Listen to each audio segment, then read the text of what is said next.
Hello everyone, my self प्रतिमा। आज हम लोग the fundamental unit of life का पार्ट 3 स्टार्ट करने जा रहे हैं और आज हम लोग डिस्कस करेंगे सेल वॉल के बारे में। सेल वॉल प्लांट्स में प्रेजेंट होती है सिर्फ, and in case of plant cell जो सेल वॉल है ये फर्स्ट कवरिंग है followed by the plasma membrane. जो सेल वॉल है वो सेलुलोज की बनी हुई होती है और यही cell wall structural strength provide करती है प्लांट सेल को। जब भी आपका प्लांट सेल वाटर को लूज करेगा उस समय जो लिविंग कंटेंट है सेल का, जिसको हम लोग प्रोटोप्लाज्म कहते हैं, वो क्या हो जाएगा, वो श्रिंक हो जाएगा। And the shrinkage of the protoplasm is known as plasmolysis. तो अभी आप अपनी स्क्रीन पे देख सकते हैं यू हैव टू सेल्स। जो फर्स्ट वन है वो एक नॉर्मल प्लांट सेल है, whereas the second one is the plasmolysed cell. तो यहाँ पे इसके पूरी की पूरी पिक्चर में आप क्या देख रहे हो कि जो ये जो येलो पार्ट है it represents the protoplasm. Protoplasm क्या होता है? It is the living matter of the cell. जो लिविंग मैटर है सेल का, you call it as a protoplasm. Now जब आपका सेल जो है वो वाटर को लूज करेगा उस केस में क्या होगा, जो आपका प्रोटोप्लाज्म है वो क्या हो जाएगा, वो श्रिंक हो जाएगा। और श्रिंकेज ऑफ प्रोटोप्लाज्म को ही आप क्या बोलते हैं, you call it as a plasmolysis. So what is plasmolysis? Plasmolysis is the shrinkage of a cell when cells protoplasm when it loses water. Now the next is functions of cell wall. जो cell wall है ये shape provide करती है, mechanical strength provide करती है और ये cell को प्रोटेक्ट करती है अगेंस्ट पैथोजन। एंड ये हेल्प करती है सेल को टू विथस्टैंड एनवायरमेंटल वेरिएशंस और the harsh environmental conditions. Now the next is nucleus. जो न्यूक्लियस है हम लोग इसे डायरेक्टर ऑफ सेल कहते हैं।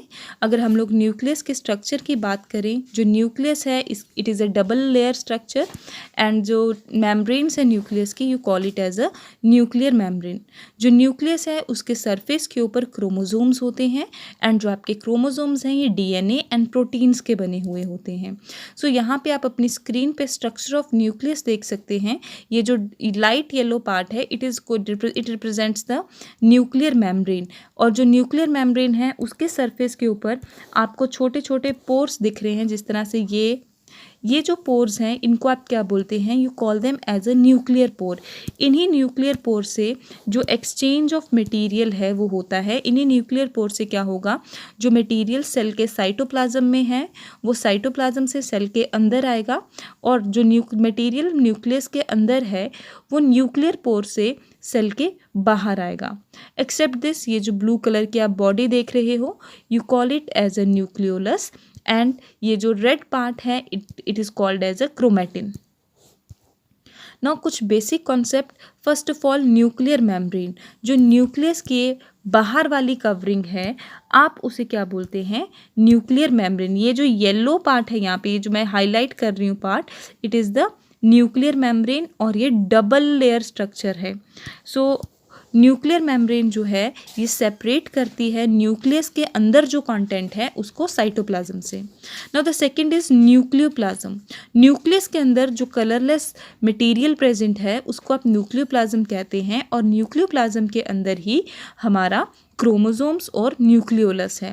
Next is nucleolus. नाउ आप अपनी स्क्रीन पे ये जो ब्लू कलर का डॉट देख रहे हो, ये जो ब्लू कलर का डॉट है ये वाला, इट इज़ द न्यूक्लियोलस। और ये जो न्यूक्लियोलस है it is rich in RNA and proteins और इसी न्यूक्लियोलस में राइबोसोम्स जो हैं वो बनते हैं। And if someone ask you where ribosomes are formed, in that case you have to tell that ribosomes are formed in nucleolus. Now nucleus के कुछ फंक्शंस हैं, जितना भी जेनेटिक इन्फॉर्मेशन है वो हमारा न्यूक्लियस कैरी करता है and it act as a control centre of the cell because it control all the activities of the cell. और जितने भी सेल की मेटाबॉलिक फंक्शंस हैं वो भी न्यूक्लियस ही कंट्रोल करता है। इसके सिवाय जो राइबोसोम्स हैं वो न्यूक्लियोलस पार्ट में सिंथेसाइज होते हैं न्यूक्लियस के। इसके सिवाय जो वेरिएशंस आती हैं that are also brought about by the nucleus because nucleus के सरफेस के ऊपर हमारे पास क्रोमोसोम्स प्रेजेंट हैं। वही क्रोमोसोम्स जो हैं जब वो क्रॉसओवर करते हैं ड्यूरिंग मियोसिस, उससे क्या होता है जो हमारे करैक्टर्स हैं वो क्या हो जाते हैं, उनमें थोड़ी सी वेरिएशंस आती हैं। So reshuffling of chromosomes causes the variations and that chromosomes are present on the nucleus. So यहाँ पे कुछ basic questions हैं, जैसे कि meiosis क्या है, ribosomes क्या है, क्या फंक्शन है सेल वॉल और न्यूक्लियस का, और expand the terms DNA and RNA. ये दोनों हम लोगों ने नहीं किए, टर्म डीएनए एंड आरएनए. सो एक बार इनको सुन लीजिए. DNA stands for D oxy ribonucleic acid and RNA stands for ribonucleic acid. So please have a look on these questions and try to solve them.